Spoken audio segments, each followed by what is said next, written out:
Welcome to Coruzant Technologies, home of the Digital Executive Podcast. Welcome to the Digital Executive. Today's guest is Michael Carpentier. Michael Carpentier is an entrepreneurial business leader with 25 years of experience building innovative, digitally focused companies. He has worked with Canadian, U.S., and European enterprises, providing him with a global perspective.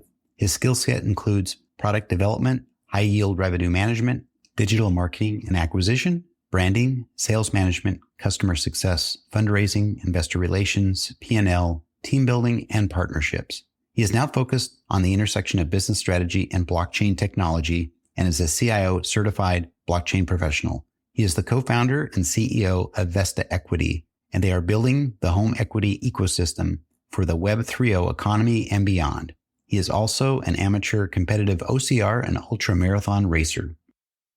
Well, good afternoon, Michael. Welcome to the show. Thank you for having me. Absolutely. This is great. I appreciate you making the time. Hailing out of the great country of Canada. They're in Toronto. As you know, this time of year, it's nice and frigid. So my heart goes out to you at this time. We're starting to get cold here, but I appreciate you jumping on during a cold, blistery day. So Michael, jumping in here, let's ask, I got a couple questions here of you today. And you've got quite the career in marketing. You're a general manager, you're a senior executive, you're an entrepreneur. Now you're the co-founder and CEO of Vesta Equity. Could you share with our audience the secret to your career growth and what inspires you? The secret to career growth. Well, I guess persistence and getting up and dusting yourself off when you make mistakes. I think a successful career is one where you will make mistakes and you got to learn from those mistakes and move forward. But I think the persistence part is really what makes someone successful.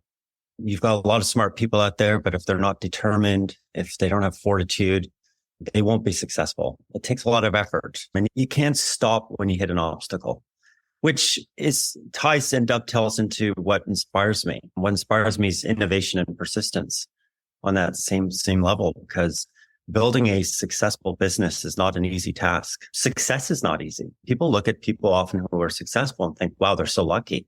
I can tell you luck has nothing to do with it. It's about hard work. It's, if you look at a celebrity, if you look at an entrepreneur, if you look at a politician, and they're all successful, it's because they put a lot of hard work into it. And that inspires me. So, when I see a company that has been successful, I really like to look at the hard work that's gone into it. And if you look at a company like Airbnb, they started off very, very rudimentary concept, throwing mattresses on people's floors and renting space out, which when you think about it, it's a crazy idea. How would that possibly work, right? Who wants mattresses on their floor? But look what it's evolved into. It's evolved into a multi-billion-dollar business. And it's because these founders were persistent. And if you ever pick up Ben Horowitz's book, The Hard Things About Hard Things, you have a lot of great stories in there about businesses that have gone through very difficult times and succeeded. Doesn't mean a great idea will be successful. A great idea needs the application of smarts, but persistence as well. So those are the things that inspire me. And those are the things you need to have a successful career. If you decide you're going to be an executive in a company, you got to work hard to get there, get to the top. Be smart and be persistent, and you'll be successful. Thank you. I appreciate that. And you're absolutely right. I can relate to that as being a technology executive as well. Yep. But yes, persistency is key foundationally to succeeding at anything. So I appreciate the share. And Michael, let's talk about your company, Vesta Equity. It connects investors to homeowners that want to access the cash in their home to pursue their financial dreams without those encumbrances, hassles, and costs of institutional loans, right? Yeah. This is really unique because your property investors are looking to add residential property investments to their portfolio without the risks or complications and the expenses of that full property ownership. Can you briefly walk through this process for us? Yeah, sure. So the idea for this business originated about 2.5-3 years ago. And I had been interested in blockchain for quite a bit of period of time at that point. I wasn't so much interested in the use case of cryptocurrencies, although they have their place in the space and they're important in the space. At that time, I found them very speculative, and I really wasn't interested in launching my own cryptocurrency. And I thought blockchain is such a great technology to be applied into verticals or spaces where there hasn't been much in the way of innovation. And if you look at home equity, that really fundamentally, I use 150 years, but it's probably been longer. Fundamentally, it hasn't changed 150 years. If I'm a homeowner and I want to access the equity in my home, I either go back into debt or I sell that home. And when you look at the demographics right now, specifically in North America, there's a lot of people sitting on their homes right now who are getting to that age of retirement.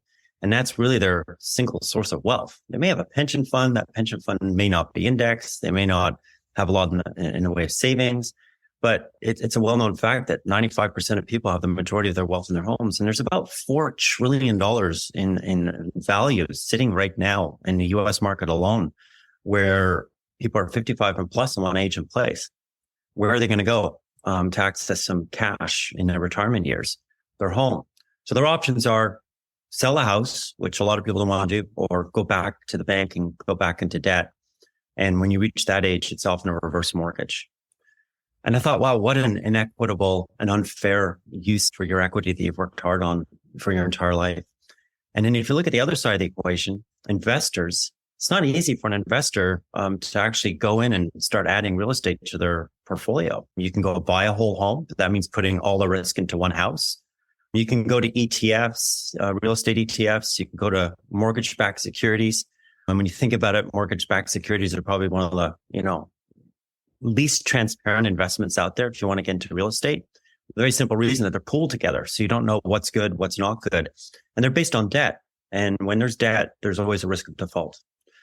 What we do is we have fundamentally shifted the paradigm and said, there's something of value here to the owner. It's the equity in his home. And there's something of value here to a potential investor. And what we've done is we've made it really easy for the two of them to be able to meet up in what we refer to as the Vesta Equity marketplace. And that's where a lot of the action takes place. So what we do is we enable a homeowner to tokenize their home and go through all the process they would have to do through a click and point environment to be able to onboard that home. That means set up of an LLC, an equity shared agreement, all those things are inspections, vote for the home, everything are all in a point and click environment to be able to take a homeowner through the process very simply. They don't have to have any understanding of blockchain. Very simply get their home on the marketplace, tokenized with a value that they have agreed to based on an appraisal of the asset. So that it goes on the marketplace and everyone's in agreement from that perspective. There's no one else on title. The title's clean. All the other parameters you'd have to have under any normal circumstance, like home insurance, are all checked to make sure they're all up to date. Taxes are paid, et cetera, et cetera. They decide, okay, I've got a $350,000 home. I want to put $100,000 on the marketplace. I'm going to sell off $100,000 of my home to an investor. That investor goes through a similar process. They have to go through KYC, AML, or regulatory compliant in that regard and in other areas as well to make sure that they're clean and they're legitimate investors. They come on board onto the platform. They open up a wallet. They deposit funds in the wallet. And then they're what we call transaction ready. They can start perusing through the lists and they can make an offer to a homeowner and say, hey, I'm going to buy of that $100,000 of equity you put up there. I'm going to buy, let's say $1,000. And that homeowner will now sell that $1,000 in equity and tokens to that new potential prospective investor in the home. Now the investor is participating in the appreciation of that asset over time. And we also build in additional features like equity dividends and equity premiums that the homeowner can also offer up as sort of an incentive for his asset to be bought by investors, giving the investor additional ROI on that investment over time. Now, what the homeowner ends up being able to do is easily access the cash in their home with no debt. And the investor now participates in the appreciation of that asset, and it's 100% transparent. They know where the home is. They know the inspection report. They've seen photographs of the home. They know it's legitimate. They know title's clean. And now they own $1,000 of that home. And they can go out and buy $1,000 in another home or another home or $500. And they can start building their own portfolio of these assets and participate in the appreciation of these properties over time. That way, we've cut out the middlemen, cut out the whole concept of mortgage-backed securities, because if you have a paradigm like this, you don't need mortgage-backed securities. You don't need the bank taking a mortgage, selling it off to institutional and individual investors to make even more money on your mortgage. Unbeknownst to you, technically, you're not benefiting from it. And we've eliminated that process. So we're eliminating intermediaries out of the process and allowing the two real, at the end of the day, it's two real stakeholders in this whole process to simply get together and transact on a marketplace. Now, from an investor's perspective, liquidity is always an issue. When can I sell these assets? These assets you can sell them back on our marketplace as an investor to other investors. And over time, as the blockchain market evolves and the decentralization of the financial infrastructure evolves, we're going to be able to enable those assets to be sold on other exchanges globally, much the same way stocks are traded on, NASDAQ Dubai. You can exchange on NASDAQ NY and be able to exchange your shares and sell your shares in other locations globally. The market will move there eventually as well. Now, the other liquidity event that can happen for an investor is the homeowners typically sell. The cycle is usually every 8 years. And in that 8-year time frame, that home can be sold and the investor will be able to exit that investment at that point in time. But in the interim, they can sell to other investors and they go through the same process. They would post it up on our marketplace and say, I'm selling these tokens. Who's interested? And someone will come around and make an offer on those tokens to buy that asset. That's awesome. I appreciate you breaking that down for us. That's really cool. Which leads me into the next question, which I think we just love how people are leveraging blockchain like yourself here in this space. Yeah. Could you maybe share with us why tokenization is the future of real estate investing? Yeah, it's a good question. We did a podcast actually on our own with a group of experts in this field. And it simply boils down to access and liquidity. Because right now, a home is generally an illiquid asset, right? It's a physical asset that sits there. You sell it, people move in, you move out. It's never been accessible on the scale where a homeowner can say, hey, this is my asset. I have a right to do what I want with it.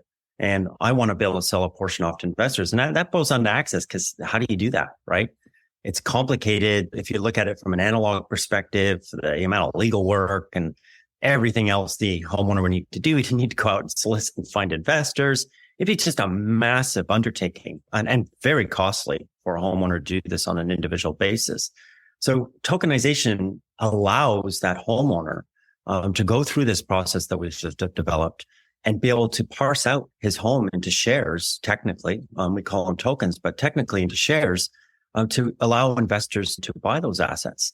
And then once the investor is able to buy those assets, he wants liquidity. He wants to be able to exit at some point in time. So how does he do that? It's much easier to be able to say, hey, I own $1,000 of this home and $1,000 of tokens, and I want to sell this to another investor, or I just want to take half of that and sell it to another investor because I feel I've made some profit on this house because the house is appreciated and the equity premium I have, that ROI is actually at 7, 8, or 10%, and I'm going to sell off half of that and hold on to the rest. You can't do that right now. There's simply no way and no mechanism. So tokenization and blockchain enables that because, first of all, blockchain transactions are secure, they're verifiable, they're transparent. There's no things that can be going on the back end that are unscrupulous from that perspective because it's transparent. So we're really trying to create a market and an opportunity for people through tokenization to be able to liberate a significant amount of cash technically sitting there. And when you think of it, the sort of definition of capitalism is to create free flow of capital, yet there's trillions of dollars globally locked up in residential equity that is illiquid right now. So tokenization is really going to liberate all of that. And also, democratize the wealth making process, wealth generation process, giving everyone access to this. And it's not just going to be through intermediaries anymore. I always joke the biggest buildings in every city are the banks. There's a reason they make a lot of money. And mortgages are one area they make a significant amount of money on. And that's money that really should be in the pockets of the investors and the homeowners. And we feel that tokenization enables all of that. I really love that. And I love this day and age where we're disrupting just about every industry or service. And this is really, again, power to the people. Love how you unpack that. Let us kind of understand what we can look forward to, even as an investor here. So I appreciate the share. And Michael, last question of the day. You're obviously leveraging some of that new and emerging technologies in your business. Is there anything you might be able to share with us today? Yes. So, part of what we've done thus far is just a residential asset. Someone who owns that asset, they live in that home. The next market we're going to be moving into is income properties with a focus on vacation properties. And that product will not only provide appreciation, but it will also provide an income stream in the form of a dividend to the investors. So we really look at the market from two perspectives. There's the residential market, live-in market, people who own it, stay in the home, and then there's the income property market. That income property market ranges from long-term leases to vacation rentals. We're going to first focus on the vacation rental market because from our perspective, those assets appreciate faster than long-term leased assets, and they also provide that income to the investors. And what we want to do is we want to create a paradigm where the investors are not exposed to the operational risks that the owner-operator will continue to maintain, but that also will define how the income stream is split. So the investors will get income, but less income because they're not taking the operational risk, but will also benefit from the appreciation. Vacation properties tend to appreciate at a greater rate because they're better maintained than long leased properties.